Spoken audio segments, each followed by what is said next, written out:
Anxiety, BP, tension. આજે મારું BP વધારે છે, ટેન્શન હતું અહીંયા આવવાનું, એટલે હું માપીશ નહીં, ગોટાળા થાય. ઓબેસિટી, જાડિયા, બ્લડ પ્રેશર થવાની પૂરી શક્યતા. ત્રીજું, આપણા જેટલું નિમક કોઈ ખાતું નથી. બહુ નાની વાત છે, બહુ જ નાની વાત છે. ટેબલ ઉપર નિમક રાખવું એ ગુનો છે. અને તમારા અહીંયા મસાલાના ઉત્પાદક છે ને, એ મારા પેશન્ટ છે, મારા મિત્ર છે. જીરોલા બહુ સ્વાદિષ્ટ બનાવે છે, બહુ સ્વાદિષ્ટ. મને આવે ને એટલે પહેલાં એ મૂકે મારી ઉપર, એટલે હું એ લઈને પછી બાસ્કેટમાં જવા દઉં. મને કહે સાહેબ તમારા માટે નહીં, તમારા દીકરા દીકરી અમેરિકામાં છે ને, આ 6 લઈ જાજો ને, જીરોલા ફર્સ્ટ ક્લાસ. મને જીરોલા સાથે વાંધો નથી, મને કોઈ પ્રોડક્ટ સાથે વાંધો નથી, પણ આપણે નિમક એટલું બધું ખાઈએ છીએ કે જેની હું તમને વાત કરું ને તો જ તમને ખબર પડશે, નહીં તો ખબર જ નહીં પડે. એક ચપટી નિમક છાશમાં નાખી દેવું એ આપણા માટે રમત વાત છે. ટેબલ ઉપર નિમક પડ્યું નથી ને છાશના વાટકામાં નિમક નાખ્યું નથી. સાચી વાત છે કે ખોટી વાત છે? પાપડ જ્યારે તમારી સામે પડ્યા હોય ત્યારે 2 પાપડ તમે ખાઈ જાઓ છો. આજે મેં એક જ ખાધો, આની ઘરે એક જ પાપડ ખાધો, 2 નહીં. ઘરે તો મને ખાવા જ ન દે, એટલે આજે કીધું ધબધબાટી બોલાવી લઈ. પાપડ ખાઈ જાય છે. સંભારામાં ઉપરથી નિમક નાખીએ છીએ. બહેનોને મારે ખાસ કહેવાનું છે, યાદ રાખજો.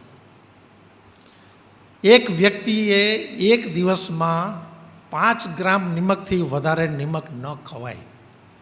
અને 5 ગ્રામ જોખવાની વસ્તુ નથી. તમારા આંગળીના 2 ટેરવા, એક આ આંગળી, એક આ આંગળી અને એક અંગૂઠો, આમ નહીં હો, આમ કરો ચપટો થઈ જાય, ચપટી. આવી રીતે તમે ચપટી ભરો ને એ 5 ગ્રામ થઈ ગઈ, વાત પૂરી. અને સવારે બહેનો જ્યારે રસોઈ કરવાની તૈયારી કરતી હોય, સવારનો નાસ્તો પતી ગયો હોય, સવારના ચા પાણી પૂરા થઈ ગયા હોય ને બપોરની તૈયારી કરતા હોય, ત્યારે હું બહેનોને કહું કે ભાઈ તમારા ઘરમાં 4 વ્યક્તિ છે તો એક નાનકડી ડબલીમાં 4 ચપટી તું નાખી દે, તારા આખા ઘરની રસોઈ એમાંથી થઈ જશે. એમાં તમારું શાક પણ થઈ જશે, તમારી દાળ પણ થઈ જશે, સાંજની તમારી ખીચડી થઈ જશે, સાંજના તમારા રોટલા થઈ જશે, સાંજની તમારી ભાખરી થઈ જશે, સાંજની તમારી કઢી થઈ જશે. 100% યાદ રાખજો. તમને એમ થાય કે આટલામાં થઈ જાય, કાલથી ટ્રાય કરજો. ઘરમાં બહુ ડખાડખી થશે, છતાંય જરાક કડક, સાહેબે કીધું છે આનાથી વધારે નહીં નાખવામાં આવે, ટેવ પડી જશે. અને પછી ક્યાંક તમે કોકની ઘરે ગયા હશો ને ત્યારે તમે વધારે ખારાશવાળી વસ્તુ નહીં ખાઈ શકો. એ 5 ગ્રામ નિમક આખા દિવસની રસોઈ માટે પૂરતું છે. લખવું હોય તો લખી રાખો. આ હું કરું છું એટલે તમને કહું છું, યાદ રાખજો. અહીંયા જેટલું ભાષણ કરીશ, જેટલી વાતો કરીશ, જેટલી સલાહ આપીશ, એ બધી પહેલાં હું કરું છું અને પછી તમને કહું છું, એટલું યાદ રાખજો. બધું જ મેં કર્યું છે. કહેવાનું તાત્પર્ય એ છે કે 5 ગ્રામ નિમક તમે નક્કી કરો તો 10% લોકો જે બ્લડ પ્રેશરની આમ પાળી ઉપર બેઠા છે ને, એ ઠેકડો મારીને પેલી બાજુ જવાની તૈયારી છે, એને બદલે આટલું નક્કી કરશો તો તમે 10% લોકો છે બ્લડ પ્રેશરમાંથી બચી જવાનો છો. આટલું યાદ રાખજો.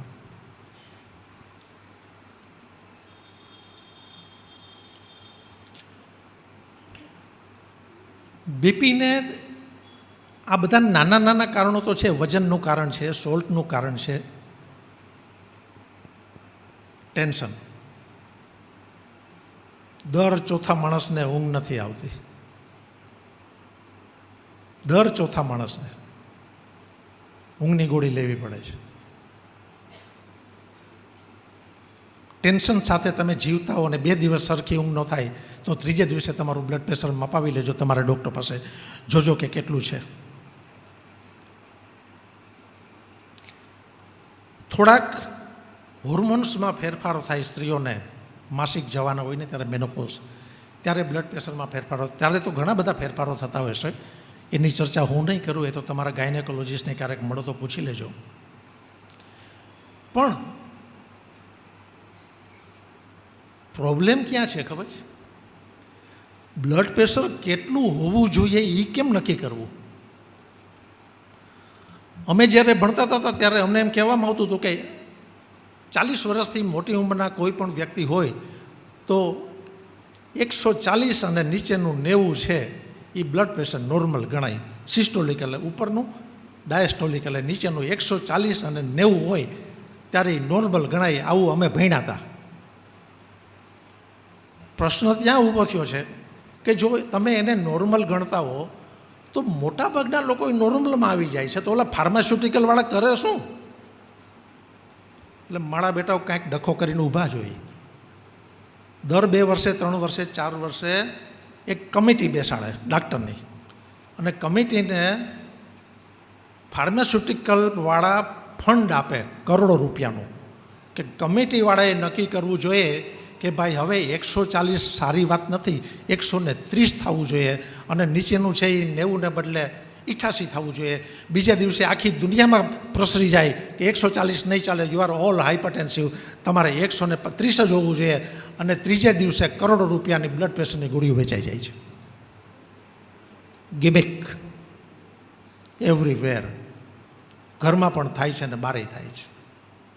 વળી 5 વર્ષ થાય એટલે વળી એમ થાય કે દવાઓ તો વેચાઈ ગઈ, હવે કાંઈક તો કરવું જ પડશે. એટલે વળી પાછી કમિટી, વળી પાછા પૈસા, વળી પાછું ફંડિંગ, વળી પાછું નક્કી કરે કે ભાઈ 140 નહીં ચાલે, 136 કરી નાખો. 136 અને નીચેનો 84, અબજો રૂપિયા, ખલાસ, પૂરું. કહેવાનું તાત્પર્ય એ છે કે જેટલી કોન્ફરન્સ હું ભરું છું વર્ષમાં 3-4 વખત, બધામાં બ્લડ પ્રેશરની વાતો તો બહુ જ આવે ને. એક જ વાત, બ્લડ પ્રેશર વધારે છે, બ્લડ પ્રેશર વધારે છે, ઘટાડો ઘટાડો ઘટાડો, એક જ વાત, બીજી કાંઈ વાત જ નહીં. પછી મેં એકવાર પૂછ્યું ઊભા થઈને, ભાઈ ઘટાડી એટલે કેટલું, 0 કરી નાખીએ તો ચાલે? 0 કરી નાખો, માથાકૂટ તો મટે યાર. રોજ દર 2 વર્ષે ડકાડકી કરી નાખો. કહેવાનું તાત્પર્ય એ છે કે જેટલું ઓછું એટલું સારું, એમાં કોઈ શંકા વગરની વાત છે. પણ એનો મતલબ એવો નથી કે તમારું બ્લડ પ્રેશર 130 કે 140, 133, 35 રહેતું હોય તો તમારે ટેન્શનમાં આવી જઈને તરત જ દવા ચાલુ કરવી એવું જરૂરી બિલકુલ નથી. બ્લડ પ્રેશરની બાબતમાં હું બહુ સ્પષ્ટ છું. પહેલી જ વખત કોઈ મારી પાસે આવે ને મારો પહેલો નિયમ છે કે પહેલાં બીપી માપો, બાકી બધું પછી સુવડાવી દો. બીપી માપો, શર્ટ કાઢી નાખો, સરખી રીતે બીપી માપો, 3 વખત માપો. તમને એમ લાગે કે ના 140 છે એ ખરેખર 140 ન હોવું જોઈએ, 134 હોવું જોઈએ, ઊભો કરી દો. કહું કે 3 દિવસ પછી આવજે, પાછો આવજે, મારા કન્સલ્ટન્ટ રૂમમાં 15 મિનિટ બેસજે, પછી હું બેલ મારું ને પછી તું મારી બાજુમાં આવજે. ત્યાં સુધીમાં તુંને થોડોક આરામ મળી જશે. આપણે એક વખત મળ્યા એટલે તને મારાથી બીજી વખત તમને ડર નહીં લાગે, ડૉક્ટર કેવા હશે ને શું કહેશે ને ખીજાશે કે નહીં કહેશે, આ બધો ડર તારો વયો જશે. આમ તો મારાથી કોઈ ડરતું નથી, ઘરમાં તો જરાય નહીં. તો કહેવાનું તાત્પર્ય એ છે, હવે ઘરે ગયા પછી શું થાય એ જુદી વાત છે, કારણ કે અત્યારે તો તમે લોકો અહીંયા 1000 માણસો બેઠા છો. જોઈએ ત્યારે 3 વખત બ્લડ પ્રેશર એક જ ડૉક્ટર એક જ ઇન્સ્ટ્રુમેન્ટથી અને બિલકુલ 15 મિનિટ આરામ કર્યા પછી 3 વખત માપીને ત્યારે તમારું બીપી સાચું. એક ધડાકે જો બીપી છે એમ તમે નક્કી કરો અને મારા જેવો કોઈ બીપીની દવા લખે એટલે દુનિયાનો કોઈ પણ ડાક્ટર પછી એમ થાય કે સુરેશભાઈ લખ્યું છે ને ચલાવો ને આપણે શું માથાકૂટ કરવી, બીપી ચાલો. એટલે આ બધા પ્રશ્નોમાંથી મુક્ત થવા માટે, બ્લડ પ્રેશર ન થાય એને માટેના જે નિયમો છે એનું પાલન કરવું જરૂરી છે, અને એના માટે બહુ મોટી વાત નથી. એક મેં તમને નિમકની વાત કરી, એક મનની શાંતિની વાત કરી, બાકી થોડી ઘણી બીજી વાતો ઘણી બધી આવી જશે. એમાંથી ઘણું બધું મારે તમને જે કહેવાનું છે હું બહુ સારી રીતે કહી શકીશ, એમાં કોઈ શંકા વગરની વાત છે. હવે જેટલો બીપીનો પ્રશ્ન છે ને એટલો જ ડાયાબિટીસનો છે. તમે જોજો, ડાયાબિટીસ દર 4થા ઘરમાં ડાયાબિટીસ.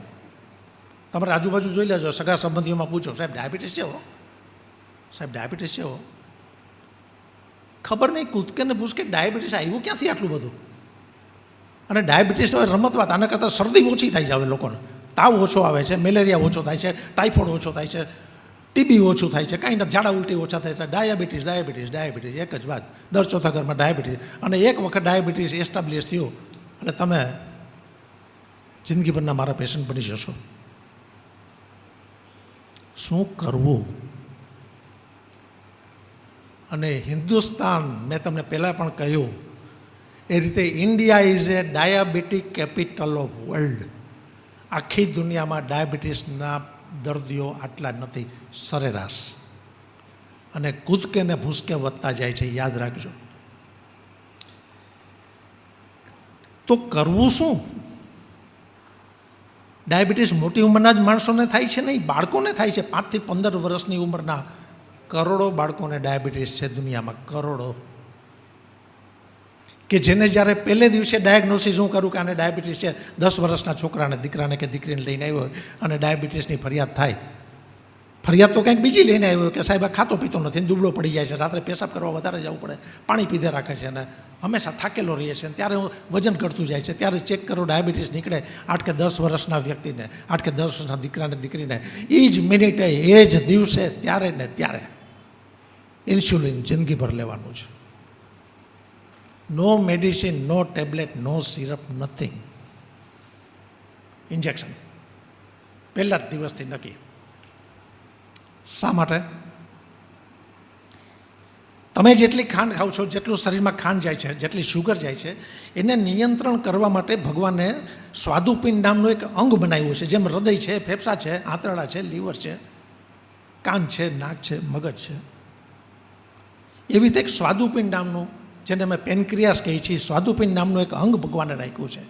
એની અંદરથી ઇન્સ્યુલિન નામનો એક પદાર્થ ભગવાન પેદા કરે છે. અને એ ઇન્સ્યુલિન છે એક જાતનું કેમિકલ છે કે જ્યારે તમે ખાંડ ખાવ છો ત્યારે મગજમાંથી ઓર્ડર આવે કે શરીરમાં ખાંડ વધારે ગઈ છે, એટલે મગજ છે ઇન્સ્યુલિન પેદા કરવા માટે થઈ અને પેનક્રિયાસને ઓર્ડર કરે, અને પેનક્રિયાસ એમાંથી ઇન્સ્યુલિન વધારે પેદા કરે. ઇન્સ્યુલિન લોહીમાં ભળી જાય, વધારાની તમારી ખાંડ છે એ બળી જાય, યુ આર નોર્મલ. જેને ડાયાબિટીસ નથી મારા જેવાને, ગમે એટલી ખાંડ ખાય કે ગમે એટલા લાડવા ખાય, કંઈ ફરક નથી પડતો.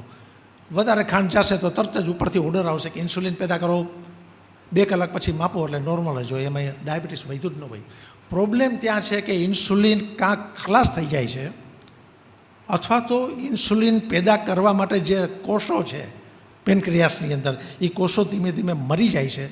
અને એટલા માટે જે બાળકોને ડાયાબિટીસ 10 વર્ષે, 5 વર્ષે, 7 વર્ષે, 11 વર્ષે થાય છે, એ લોકોના શરીરમાં ઇન્સ્યુલિન બનવાનું બંધ થઈ જાય છે, અને એ તમારે બહારથી આપવું પડે છે. કેટલો વખત? તો કે જીવે ત્યાં સુધી, અથવા તો જીવવું હોય ત્યાં સુધી. 8-10 વર્ષના બાળકને એની માં સવારે સ્કૂલમાં મોકલે, ડબરો ભરીને આપે છે, બેટા નાસ્તો કરજે, આ 10 વાગે તારે રિસેસમાં નાસ્તો કરજે. એ નાસ્તાના ડબ્બામાં ઇન્સ્યુલિનનું ઇન્જેક્શન મૂકીને મોકલે છે કે બેટા નાસ્તો કરવા બેસને એની પહેલાં તું આમ નક્કી કરી લેજે કે 20 યુનિટ સાહેબે કીધા છે, બાકી કરીને ભરાવી દેજે, ગમે ત્યાં ભરાવજે ને કાંઈ વાંધો નહીં, પછી નાસ્તો કરજે. 5 વર્ષનું, 7 વર્ષનું, 10 વર્ષનું બાળક રોજના 2 વખત ઇન્સ્યુલિનના શોટ લે છે કે જે એને આખી જિંદગી લેવાના છે. કલ્પના કરી, તમારા બાળકને ખાલી 1 દિવસ ઇન્જેક્શન આપવાનું થશે, માં ભેગું બાળક ગયો હોય ત્યારે માની હાલત, બાળક ન રડતું હોય, માં રડતી હોય, 1 ઇન્જેક્શન આપવાનું હોય ક્યારેક શરદીમાં, તો એ બાળકને રોજના 2 ઇન્જેક્શન ઇન્સ્યુલિનના આપવા પડે છે, ત્યારે એની માનું શું થતું હશે? અને એ બાળકને કાંઈ ખબર નથી, એને કહ્યું છે કે ભાઈ તારે 7 યુનિટ લેવાના છે બપોરે, 7 યુનિટ રાત્રે.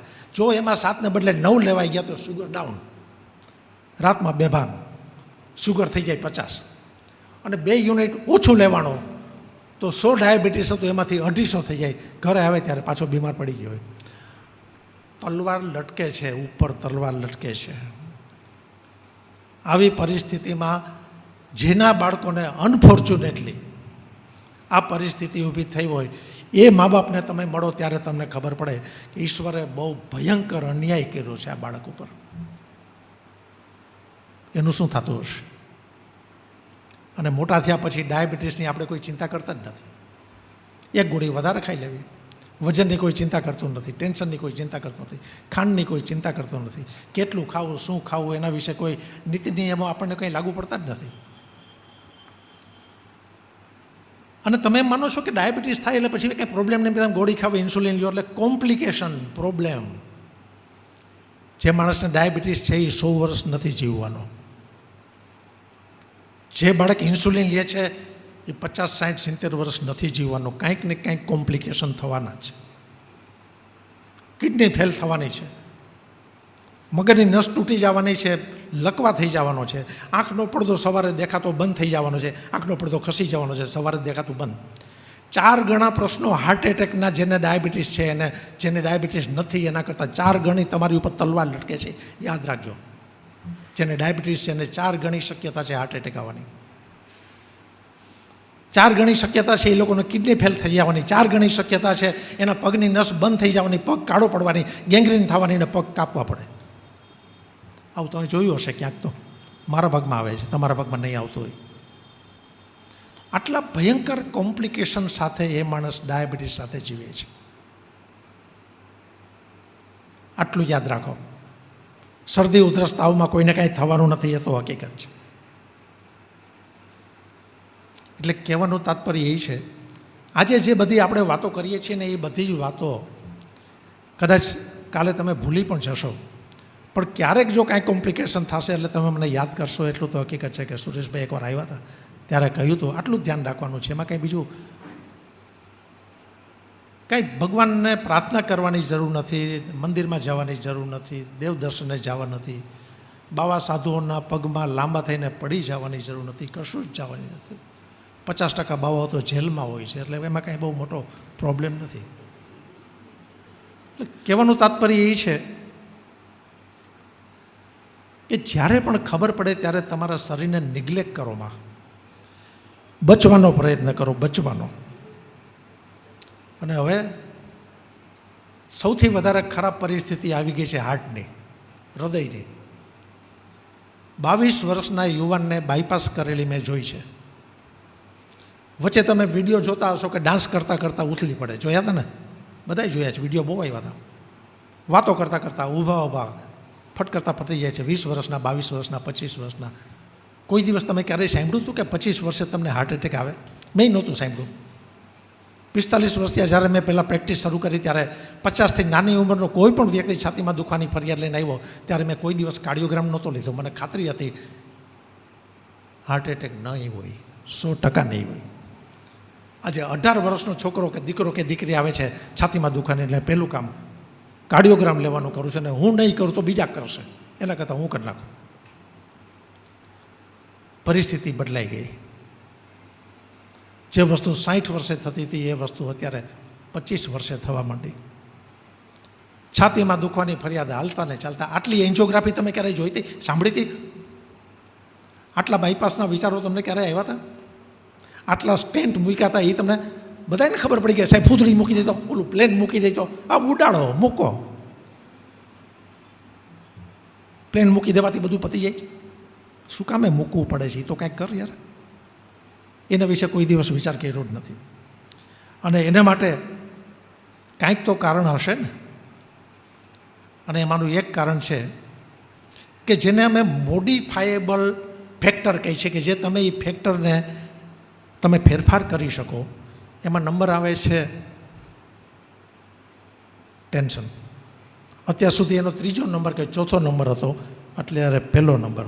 ક્યાંય શાંતિ નથી. શું કામ નથી? તો કે એ ખબર નથી, પણ નથી એ હકીકત છે. દર ચોથા માણસને રાત્રે ઊંઘ નથી આવતી. કાંઈક ને કાંઈક પ્રોબ્લેમ, કાંઈક ને કાંઈક પ્રોબ્લેમ.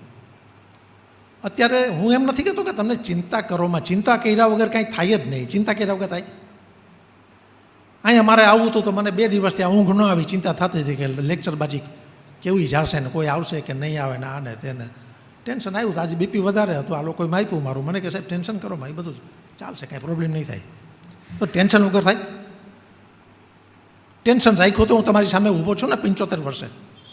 આ લોકોએ કીધું કે સાહેબ બેઠા બેઠા કામ કરશો, તો મને એમ થયું કે એક થપ્પડ મારી દઉં. આ તો અપમાન કર્યું કહેવાય. મને બેસવાનું કહેવાનું છે. હું લોકોને ઊભા રાખવાનું શીખવાડું છું અને હું બેઠો બેઠો ભાષણ કરું. પ્રશ્ન જ નથી, ચાલે જ નહીં. એટલે કહેવાનું તાત્પર્ય એ છે કે હાર્ટને તમારા મન સાથે ડાયરેક્ટ કનેક્શન છે. કોઈને ચાલવું નથી, બધાને દોડવું છે. ને તમે નહીં દોડો તો બાજુમાંથી કોક દોડતો દોડતો આગળ ચાલ્યો જશે. એ પણ એટલી જ હકીકત છે. પણ એનો મતલબ એવો તો નથી થતો કે 24 કલાક દોડવાની જ વાતો કરો. ક્યારેક આરામ કરવાની પણ વાતો કરો ને. ક્યારેક રાત્રે 7 કલાકની ઊંઘની તો તમે વાતો કરો. ક્યારેક ભગવાનને યાદ તો કરો. દોડવા સિવાય કંઈ છે જ નહીં. પ્રગતિ કરવી છે એ વાત સાચી છે, પ્રગતિ કર્યા વગર ચાલતી જ નથી. 45 વર્ષ ત્યાં 10 કલાક કામ કરું છું, 4:45 વાગે ઉઠું છું, 5:15 વાગે જીમમાં જાઉં છું, મજૂરી કરું છું, પણ ટેન્શન રાખ્યા વગર કરું છું, કોઈ પ્રોબ્લેમ જ નથી. અને જ્યારે એમાં ટેન્શન ભળી જાય છે ને ત્યારે હાર્ટ એટેક આવે છે. એટલે મહેરબાની કરી અને મારા મિત્રોને આ ટેન્શન મુક્ત થવા વિશે તો પછી પાછી થોડીક વાતો કરીશ. અને આઈ એમ એક્સ્ટ્રીમલી થેન્કફુલ કે હજી સુધી તમે વચ્ચે તાલી નથી પાડી. અને જો તાલી પાડશો તો મારું ટેન્શન વધી જશે. અને મેં તમને પહેલાંય કીધું કે તમે બહુ સારા માણસો છો. મને કહેવામાં આવ્યું કે સાહેબ આ તમારા ધોરાજી જેવા નથી, આ બધા સંસ્કારી માણસો છે, તમે ચિંતા કરતા નહીં. ટેન્શનમાંથી મુક્ત થવા વિશે ભાષણ આપવા હું તમને નથી આપ્યો. એવા ભાષણો તમે રોજ છાપામાં વાંચો છો, રોજ તમારા વોટ્સઅપમાં સાંભળો છો, રોજ તમારા ટીવીમાં સાંભળો છો, રોજ ઓલા દાઢીવાળા બાપાઓ સાથે તમે ગોષ્ઠી પણ કરો છો. એટલે એ મારો વિષય નથી. પણ એટલું તો નક્કી છે કે ટેન્શનમાંથી મુક્ત થવા માટે વોટ એવર તમને જે યોગ્ય લાગે એવું કંઈક અપનાવો. કાંઈક તો માનસિક શાંતિ જોઈએ છે. અત્યારની જિંદગીમાં જેવા જલસા છે ને એવા જલસા જિંદગીમાં ક્યારેય નહોતા, એટલું યાદ રાખજો. એક ઘરમાં મોટરસાઇકલ છે. એસએસસીમાં 1964માં એસએસસીમાં પાસ થયો ત્યારે પહેલી વાર સાયકલ આવી. અત્યારે 7મા ધોરણના છોકરા સાયકલ નથી વાપરતા, સ્કૂટી. એમાં દીકરીઓ તો ખાસ બધી સ્કૂટી, ફટફટ ફટફટ ઉપડે, સાયકલ નહીં. સાયકલ તો બહુ ખરાબ કહેવાય. 1964માં એસએસસીમાં આવ્યો ત્યારે પહેલી વાર સાયકલ આવીને મને એમ થયું કે વાહ, આ તો મર્સિડીઝ કાર છે બાપુ. રોજ સાફ કરવાની, કોઈ અડે તોય રાડારાડી થઈ પડે, ધબધબાટી બોલી જાય. ત્યારે એમ જ હતું કે વાહ, આ તો સાયકલ છે, કોઈ પાસે નહોતી, મારી પાસે છે તો જલસો હતો. તો કહેવાનું તાત્પર્ય એ છે કે એક્સરસાઇઝ બિલકુલ પતી ગઈ. એક્સરસાઇઝ જેવી કોઈ વસ્તુ રહી જ નથી. અને ટેન્શનમાં લોકો જીવતા થઈ ગયા અને એને કારણે હાર્ટ એટેક આવવા માંડ્યો. This is number 1.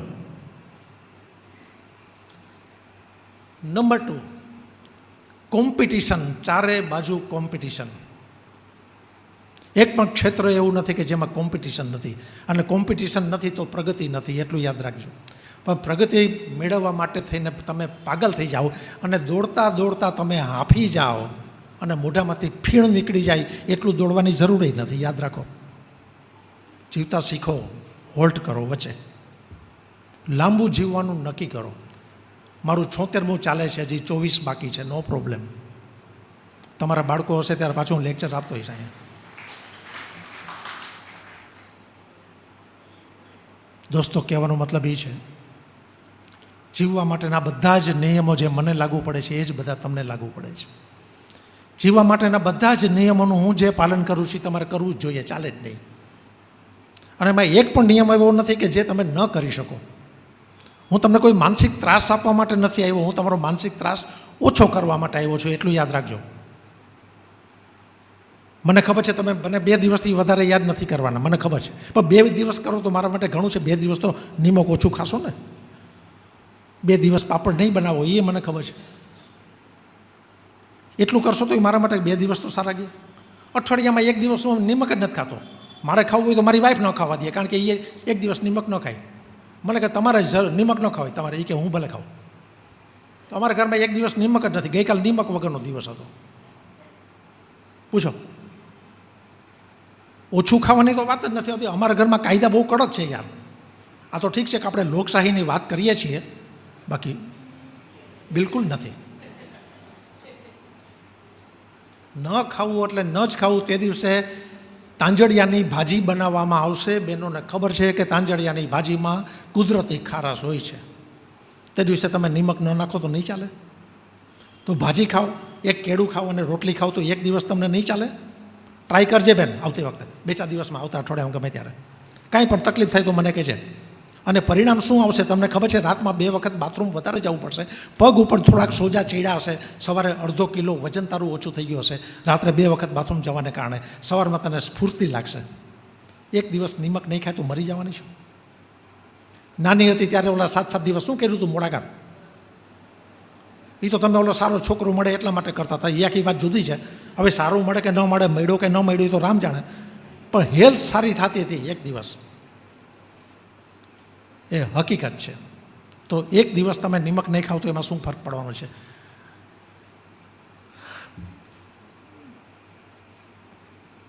બેઠાડું જીવન મારો પ્રિય વિષય છે. આ ખબર નથી પડતી યાર કે ભગવાને પગ શું કામ આપ્યા છે? ન પગ ન ચાલે, બેઠા રહ્યો વ્હીલચેર ઉપર, નો પ્રોબ્લેમ. એક વસ્તુ મિત્રો બરોબર યાદ રાખજો કે હું મારા વખાણ કરવા માટે અહીંયા નથી, અને વખાણ કરવાની મારી ઉંમરે નથી, અને હું મારા વખાણ કરું ને તમે તાલી પાડો એવું હું ઈચ્છતો પણ નથી. આટલું યાદ રાખજો.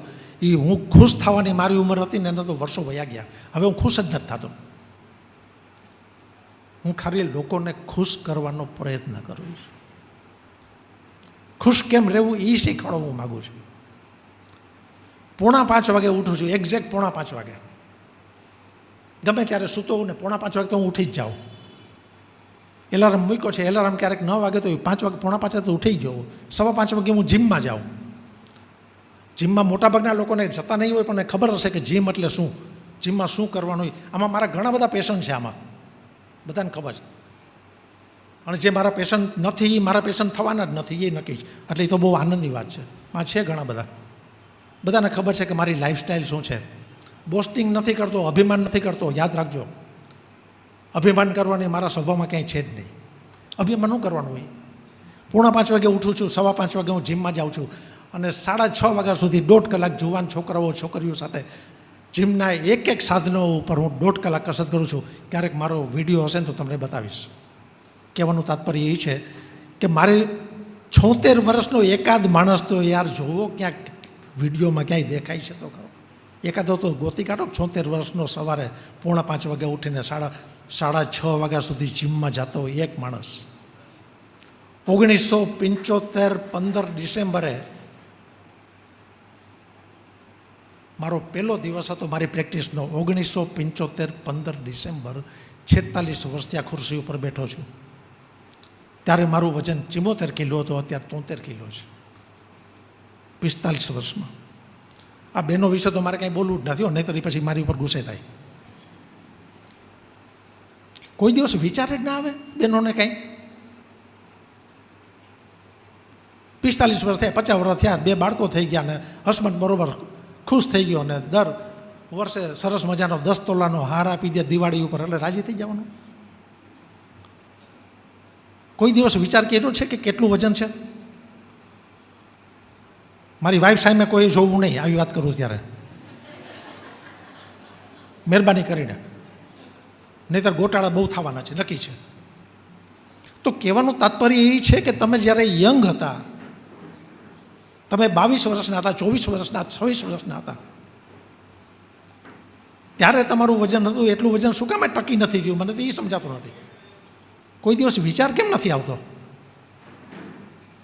ક્યારેય તમને એમ કેમ નથી થતું કે તમે 22ના કે 24ના કે 26ના હતા, તમારા લગ્ન થયા ત્યારે તમે જેટલા સુંદર દેખાતા હતા, જેટલા સ્લિમ દેખાતા હતા, જેટલી ઓલી કરુણા કપૂર જેવા દેખાતા હતા, એ બધા જ 50 વર્ષે 60 વર્ષે બધા ઢમલોલ? કાંઈ લાગે વળગે નહીં તમારે? તમારો વર તમને કાંઈ કહેતો નથી એટલે હું તમારે સીધું એની પર જમાવી દેવાનું મન ફાવે એમ? અરે ભાઈ, કોક દિવસ તો અરીસામાં જુઓ યાર, કપડાં કાઢીને પૂરા અરીસામાં. તમને જ્યારે તમે ન ગમો એવા દેખાવ ને ત્યારે તમે કોઈને ગમતા નથી, એટલું યાદ રાખજો. આપણે ગમવા જોઈએ. બસ એટલું તમે નક્કી કરો કે હું શું કામે સારો નથી લાગતો, હું શું કામે સારી નથી લાગતી. માત્ર રૂપની વાતો નથી કરતો, માત્ર પર્સનાલિટીની વાતો નથી કરતો, હું હેલ્થના અનુસંધાનમાં વાતો કરું છું. ખાલી એટલું યાદ રાખશો તો ડાયાબિટીસમાંથી બચી જશો, બ્લડ પ્રેશરમાંથી બચી જશો. ગોઠણના દુખાવા, 5 લાખ રૂપિયા ગવર્મેન્ટ જલસા કરાવી દીધા. બદલાવી નાખો ફટાફટ. અને બદલાવી નાખે છે. બદલાવી નાખવાથી પ્રશ્ન હલ થઈ જાય. બધાને પૂછી જોજો ને, બધા કાંઈ પ્રશ્ન હલ ના થાય. બદલાવી નાખો. પણ શું કામે બદલાવવા પડે છે એટલું તો વિચાર કરો. અને 5 લાખ રૂપિયા જ્યારે ગવર્મેન્ટ નહોતી આપતી ત્યારે બદલાવતા નહોતા તો ચાલતું હતું. એટલે મને ગવર્મેન્ટ સાથે વાંધો નથી, આ ગવર્મેન્ટ બહુ સારી છે. તો કોઈ દિવસ એવો વિચાર આવ્યો કે ભાઈ ચાલો આપણે સાજા રહેવું છે, સારા રહેવું છે, સુંદર રહેવું છે, રૂપાળા દેખાવું છે, મારે ગોઠણનો દુખાવો નથી સહન કરવો, મને શ્વાસ ચડે એ મારે સહન નથી કરવું, મને હાર્ટની તકલીફ થાય એ મારે સહન નથી કરવું પડે, મારે કાંઈ સહન નથી કરવું પડે, મારે ખાલી દુબળું રહેવું છે, એના માટે મારે આટલું કરવું છે, એવો ક્યારેય તમને વિચાર આવ્યો? જીમમાં જવાની વાત જ નથી કરતો યાર, આ તો ઠીક છે, હું ગાંડિયો માણસ છું અમુક બાબતમાં એટલે કરું છું, બાકી જીમમાં જવું જરૂરી નથી. 30 મિનિટો કાઢો, 15 મિનિટ જવાની 15 આવવાની ઝડપથી ફટાફટ. શ્વાસ ચડવો જોઈએ, હૃદયના ધબકારા વધવા જોઈએ, પસીનો વળવો જોઈએ, તમારી સાથે તમારી મિત્ર ચાલે છે એની સાથે તમને લાંબુ બોલવાની ઈચ્છા ન થાય એટલો થાક લાગવો જોઈએ, એ ચાલ્યા કહેવાય. બાકી તો મોલમાં જાઓ છો ને એ ફૈરા કહેવાય. સાડીઓ ટીંગાથી જોતા જતા હોય, ચાલવાનો કોઈ મતલબ જ નથી. 30 મિનિટ 24 કલાકમાંથી 30 મિનિટ તમે તમારા માટે કાઢી શકતા નથી. પ્રયત્ન તો કરી જુઓ, એમાં શું? આમાં કાંઈ અઘરું કામ હોય તો તમે મને કહેજો, બીજી વાર ન બોલાવતા, એમાં શું છે બહુ તો અલ્ટિમેટલી તો એમાં થાય ને કે આને બોલાવાય નહીં, ગાંડિયો માણસ છે. ક્યારે તો વિચાર કરો, તમારા બાળકોને તમે 30 મિનિટ રમવાનું કહ્યું છે ક્યારેય? તમારે ક્યારેય એવું વિચાર આવ્યો છે કે મારે 30 મિનિટ સાંજેકના એક ચક્કર મારવું છે મારી વાઈફ સાથે, ચાલતા ચાલતા ઝઘડો કરવો છે, એવું તમને ક્યારેય વિચાર આવ્યો? કરો ને, એ બાને ચલાવી તો જાય. નથી કરતા, અને પરિણામે આ હાર્ટના પ્રશ્નો દિવસે દિવસે વધતા જાય છે. અને તમે એમ માનો છો કે બાયપાસ થઈ જાય ને ઓલું ફૂદડું નાખી દે એટલે તમને બીજી વખત એટેક નહીં આવે, એ મનમાંથી કાઢી નાખજો. બાયપાસ કરાવ્યા પછી હોસ્પિટલમાંથી ડિસ્ચાર્જ થઈને નીચે આવતા હોય ને ત્યારે પગથિયે એટેક આવેલા જોયા છે અમે. એટલે તમે એમ ન માનતા કે તમને અમરત્વ મળી ગયો છે, તમે અમર થઈ ગયા છો, તમને હવે કાંઈ થવાનું નથી, એ માન્યતા ખોટી છે. પણ એ વસ્તુ પરિસ્થિતિ ઊભી ન થાય એને માટે જ આપણે પ્રયત્ન કરવાનો છે. એટલા માટે બેઠાડું જીવનમાંથી થોડોક સમય કાઢો. સારી રીતે જીવવા માટે ઈશ્વરે ઘણું બધું આપ્યું છે.